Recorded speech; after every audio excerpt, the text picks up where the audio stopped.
전래 동화의 한 장면입니다. 콩쥐를 미워하던 새엄마가 콩쥐에게 한 가지를 시키지요. 빈 항아리에 물을 가득히 채우라 하고 말합니다. 그 항아리는 매우 컸습니다. 그 큰 항아리에 물을 다 채우기가 너무나도 엄두가 나지 않았습니다. 그런데 항아리에 물을 붓고 또 부어도 이상하게 물이 차지 않았습니다. 왜 그렇죠? 열심히 채웠던 그 항아리 밑둥이 깨어진 거예요. 그래서 물을 부어도 물이 빠져나가는 거예요. 그 항아리는 차지 않는 항아리였습니다. 제가 이렇게 항아리 말씀을 드리는 것은 우리 인생이 어쩌면 밑둥이 깨어진 항아리가 아닌가라는 생각을 하기 때문에 그렇습니다. 우리에게 할당된 이 항아리는 비록 보기에는 좋고 번듯하고 번들번들하고 예쁜 그림도 그려져 있을런지 모릅니다. 그래서 남들이 보면 저 집 항아리는 괜찮네 라고 생각할지 모르겠지만 속사정은 밑둥이 깨어져 있습니다. 남들이 보기에는 부러워할 수 있고 좋다라고 말할 수 있겠지만 실상은 채워도 차지 않는 그런 항아리인 거예요. 우리는 결핍을 겪고 있습니다. 재정적인 결핍, 자원의 결핍, 음식의 결핍, 애정의 결핍, 인정의 결핍, 여러 가지 결핍을 겪으면서 우리는 채워야 할 것이 참 많다라고 생각합니다. 그래서 우리에게 주어진 한 주 동안 우리는 열심히 그것을 채우면서 살았습니다. 그런데 여러분, 다 채웠습니까? 채워지던가요? 채운다고 채웠는데 계속 새고 있지 않습니까? 그나마 다른 것은 또 모르겠는데 가장 두려운 것은 잔고 부족이죠. 그로소리에서 카드를 긁었는데 디클라인 되었을 때 얼마나 당황스럽습니까? 그런 적 없나 보네요. 이 카드 안 되어서 다른 카드를 긁었는데 그것 또한 디클라인 되면 정말 뒤도 돌아보지 않고 도망가고 싶은 그런 생각이 들지요. 누군가는 결핍과 만족을 반복하면서 사는 것이 인생이라고 말합니다. 채웠다 싶으면 빈 것들이 보이고 만족했지만 며칠 가지 않는 그런 것이 우리 인생이다라고 말하는 거예요. 그래서 이것은 누수 인생이라고 할 수 있습니다. 제가 이처럼 결핍, 부족함에 대해서 오랫동안 말씀을 드리는 것은 시편 23편 1절에서 다윗은 내게 부족함이 없으리로다 라고 말했기 때문에 그렇습니다. 무엇이 없다고요? 부족함이 없다고요. 성경에서 부족하다라고 사용되는 단어 히브리어 하살은 보통 음식과 관련해서 사용됩니다. 그래서 먹을 것이 부족하다, 마실 것이 부족하다, 먹을 것이 끊어지지 않을 것이다, 이런 식으로 음식과 관련해 가지고 핫살이라는 단어가 사용되었습니다. 음식은 생명을 유지시켜주는 에너지원이죠. 이 음식이 끊어지면 우리에게는 에너지가 들어올 공간이 없습니다. 그렇죠? 음식을 먹지 않으면 우리에게 힘은 금방 빠지게 마련입니다. 그런데 다윗이요, 내게 부족함이 없으리로다 라고 말합니다. 그런데 우리가 한 가지 유념해서 볼 것은 부족함이 없다가 아니죠. 뭐라고 말합니까? 없으리로다 라고 말합니다. 이건 지금 부족한 것이 있다는 소리입니까? 없다는 소리입니까? 지금 부족함이 있다는 거죠. 지금은 부족하지만 내일은 부족하지 않을 것이다 라는 소망을 가지고 드리는 노래인 거예요. 영어에서도 I shall not want 이라고 되어 있습니다. 미래에 부족하지 않을 것이다 라는 거예요. 시편 23편이 언제 기록되어졌는지는 정해진 바가 없습니다. 공통된 견해는 없습니다. 그렇지만 우리가 다윗의 인생을 잘 알고 있잖아요. 그래서 세 부분으로 나누어서 추정할 수가 있는데 가장 먼저는 다윗이 목동일 때 자신이 직접 양떼를 끌고 나가서 목초에서 꼴을 먹이고 물을 마시게 할 때 그때 시편 23편을 기록했다라고 보시는 분이 있고, 두 번째는 왕 사울을 피해서 그가 이 산과 저 산, 이 골짜기와 저 골짜기, 심지어는 원수의 나라에까지 도망가며 숨었던 그 시절이 있었습니다. 그 시절에 시편 23편을 기록했다라고 보는 견해가 있습니다. 마지막 세 번째는 정말 다윗이 왕이 된 이후에 부족함이 전혀 없을 그 당시에 모든 것이 충족하고 만족할 때에 시편 23편을 기록했다라고 보는 견해가 있습니다.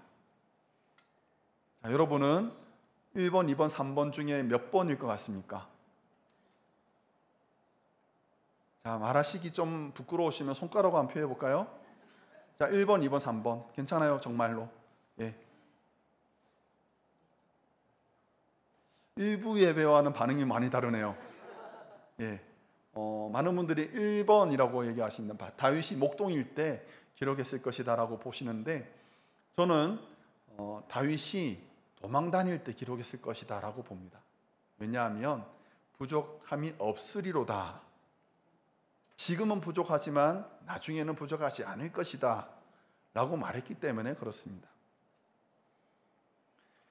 다윗이 왕이 되기 전 산과 들로 도망하고 계곡과 골짜기로 이방인의 땅과 원수의 나라로 도망할 때, 의지할 것 없고 만족하는 것 하나 없을 때, 모든 것이 결핍이었을 때, 그때 다윗이 하나님을 생각하면서 그런 소망을 품고 이 시를 지었다라고 보는 거예요.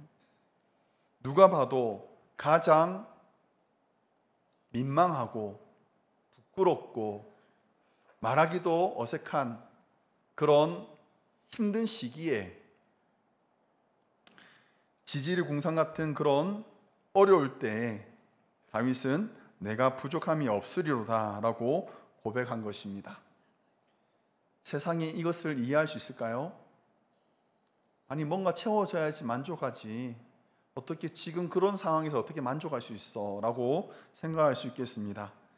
세상은 이것을 역설이라고 부릅니다. 우리는 이것을 믿음이라고 말하고요. 사랑하는 성도 여러분, 우리의 본질적인 결핍과 부족은요, 채운다고 해서 채워지는 것이 아닙니다. 열심히 채워봐야 다 새어나갑니다. 솔로몬은 이렇게 말합니다. 전도서 1장 8절 말씀 같이 한번 읽어보겠습니다. 모든 만물이 피곤하다는 것을 사람이 말로 다 할 수는 없나니 눈은 보아도 족함이 없고 귀는 들어도 가득 차지 아니하도다. 아멘. 여러분, 만족할 수 있습니까? 눈으로 보는 것, 내가 입으로 먹는 것, 귀로 듣는 것, 내가 누리는 것, 그런 것들로 내가 만족하면서 살 수 있습니까? 지금보다 수입이 조금 더 많아진다면 만족할까요? 지금보다 조금만 더 건강했더라면 만족할까요? 우리 집 아이 GPA가 지금보다 조금 더 나아진다면 만족할까요? 저는 그랬으면 좋겠습니다. 그런데 우리 아이 GPA가 조금 올라가면 뭐합니까? 또 더 원할 거 아니겠습니까? 부모의 욕심은 끝이 없죠. 부모의 마음만 그럴까요? 사람의 마음이 다 그렇지 않습니까? 그래서 바울은 이렇게 고백합니다. 고린도후서 3장 5절 말씀인데 같이 한번 읽어보겠습니다.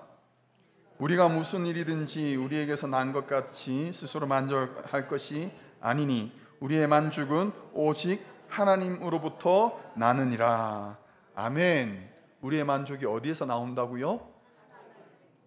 여러분이 밤낮으로 열심히 땀 흘려 일해가지고 내 어카운트에 다 채워 놓는다 한들 채워지지 않거든요.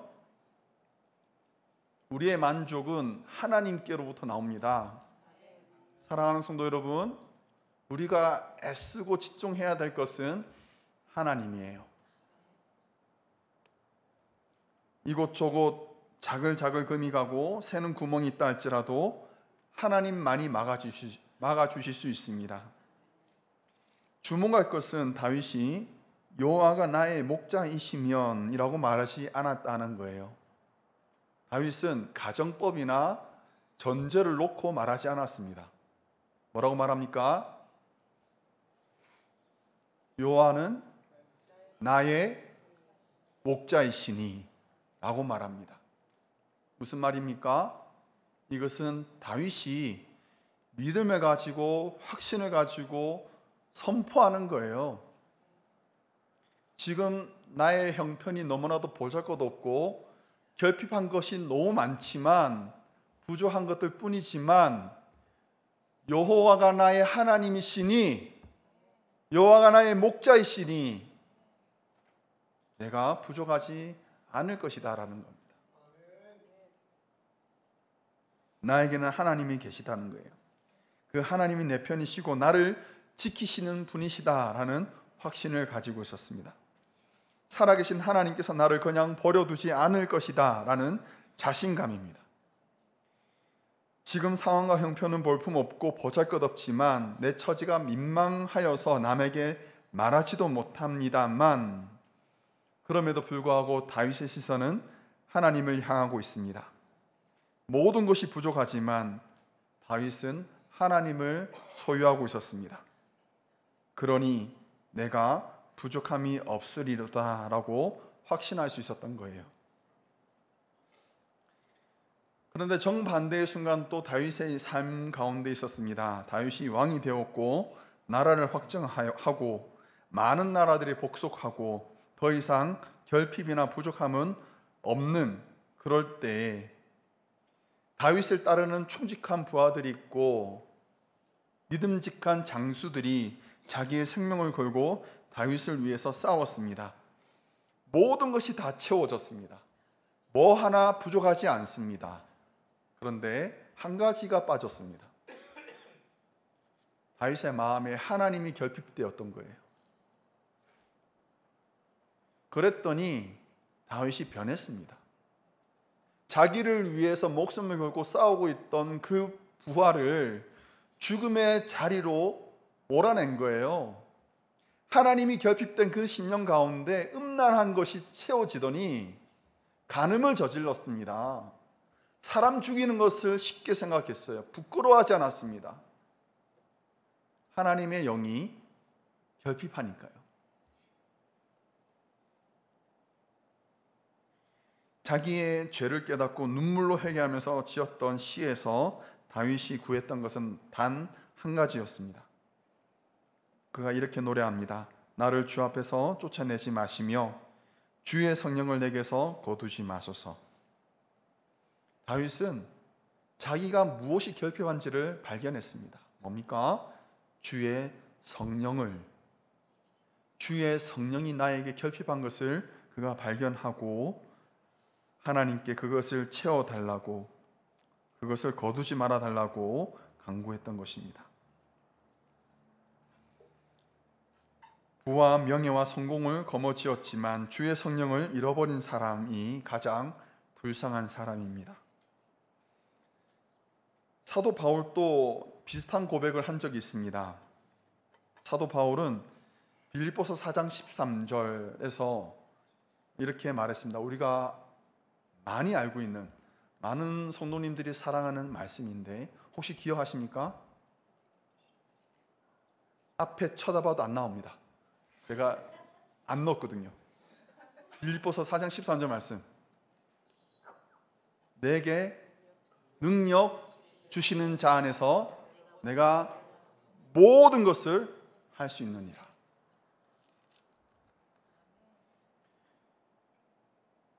지금 바울이 이 빌립보스를 어디에서 기록한지 아십니까? 감옥에서 했어요. 갇혀 있을 때.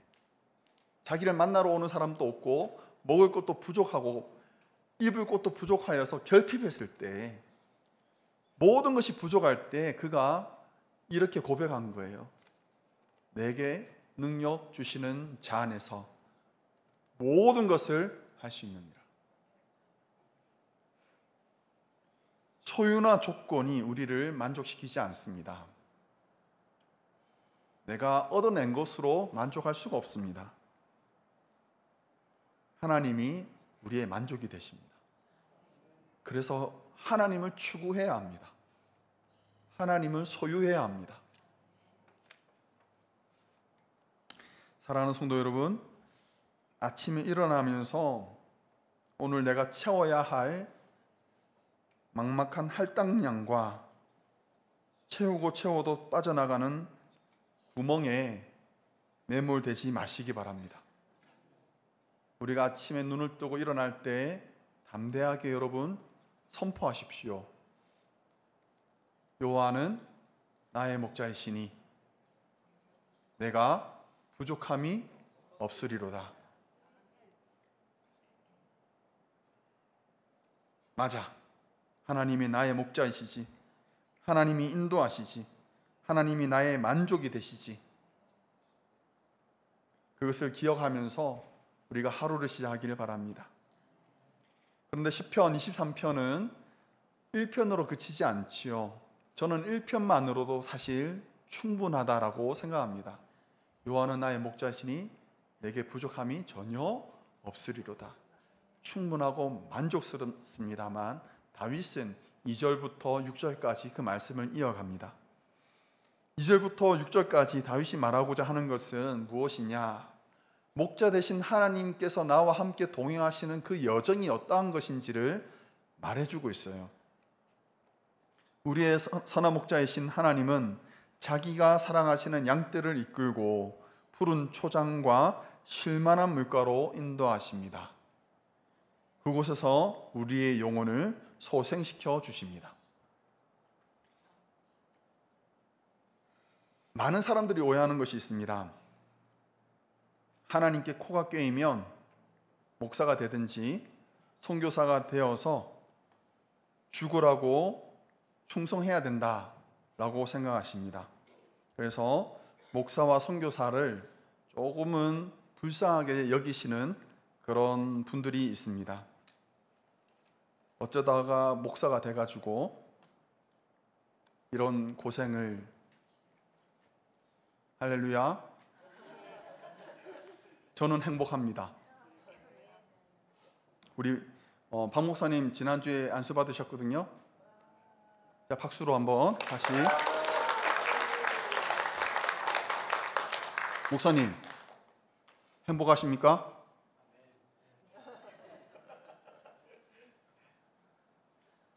하나님께 코가 깨어가지고 목사가 되고 선교사가 되고 하나님의 사람이 되고 하나님의 충성된 일꾼이 되는 것이 여러분 행복한 일입니다. 정말 행복한 일입니다. 예수님께 코가 깨인 사람은 풍성한 생명을 얻습니다. 목사가 안 돼도 돼요. 선교사가 아니어도 괜찮습니다. 나의 일상생활 가운데 하나님께 코가 깨어서 의의 길로 걸어가기를 다짐하는 사람이라면 그 사람에게는 하나님께서 푸른 초장과 쉴만한 물가를 준비해 주십니다. 예레미야에서 이렇게 성경은 말합니다. 나 여호와가 말하노라. 너희를 향한 나의 생각은 내가 하나니 재앙이 아니라 곧 평안이요 너희 장래에 소망을 주려 하는 것이라. 하나님은 우리에게 가장 좋은 것을 준비하십니다. 가장 좋은 것으로 채워주십니다. 그곳으로 우리를 인도하십니다. 어찌 주와 함께 가는 길이 즐겁지 않을 수 있겠습니까? 그런데 하나님과 함께 걸어가는 그 길, 성경에서는 그 길을 의의 길이라고 말하는데 오늘날 우리는 그것을 십자가의 길이라고 말합니다. 그런데 그 길을 걸어갈 때 물론 푸른 초장과 쉴만한 물가로만 가면 참 좋겠습니다. 그런데 가는 길이 꼭 그 길만 가지는 않더라고요. 그런가요? 간혹 어디도 갑니까? 가보신 적이 없으신 것 같은데 다들 지금 푸른 초장과 실만한 물가에서만 지내시는 거 아닌가요? 의의 길을 걷다 보면 우리는 사망의 음침한 골짜기를 지나가야만 합니다. 사망의 음침한 골짜기는 선택사항이 아닙니다. 예수님과 함께 동행하고자 작정하는 사람은 반드시 지나가야 하는 길입니다. 사망의 음침한 골짜기입니다. 가고 싶습니까? 꺼려지죠. 가고 싶지 않습니다. 저도 솔직히 별로 그렇게 가고 싶은 마음이 없습니다. 그런데 하나님께서 몰아내실 때가 있습니다. 그런데 하나님께서 뭐라 말씀하시냐면 가라 하지 않으세요. 뭐라고 말하십니까? 가자 하십니다. 가라 하지 않으시고 가자 하십니다. 무슨 말입니까? 같이 가겠다는 거예요. 한 손에는 우리의 손을 붙잡고 한 손에는 막대기를 들고 가자 하시는 거예요. 우리의 목자 되신 하나님과 함께 동행하는 사망의 음침한 골짜기가 두려울까요? 하나님께서 우리를 끌어안으시고 안아주시고 그 음침한 골짜기를 지나가게 하실 겁니다. 다만 우리는 그분의 손만 붙잡으면 돼요.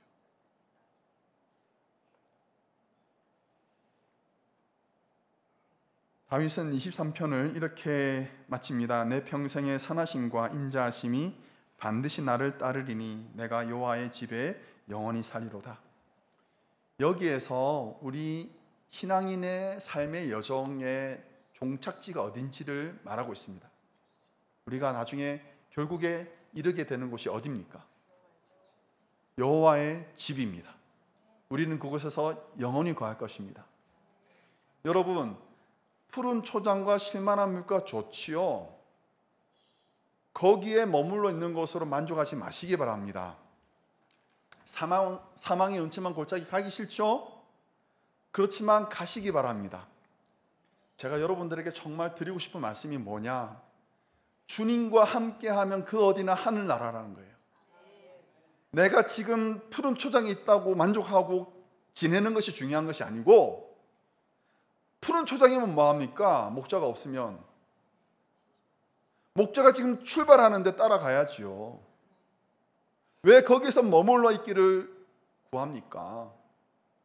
따라가야죠. 목자가 가는 곳이라면 따라가야지요. 매 하고 따라가야지요. 나 좀 데려가세요 하고 따라가야지요. 언제까지 푸른 초장과 실만한 물가에서 뒹굴뒹굴 거리면서 살겠습니까? 사망의 음침한 골짜기 두려워하지 마십시오. 주님과 함께 가면 갈 수 있습니다.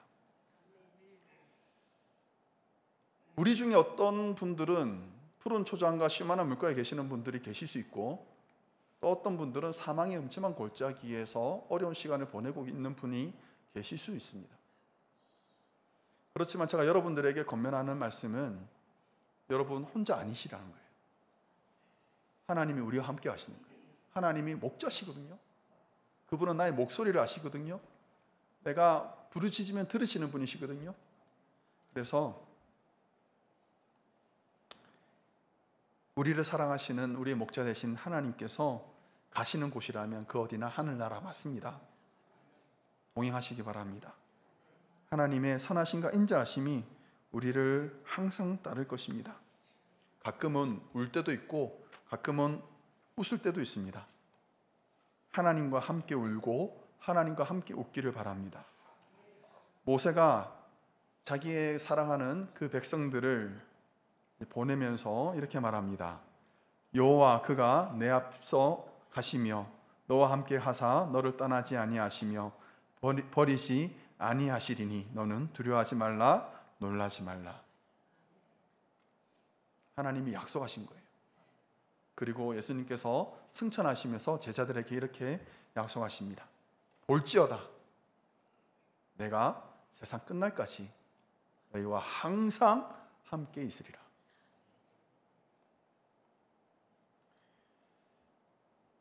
사랑하는 성도 여러분, 하나님이 우리의 목자이십니다.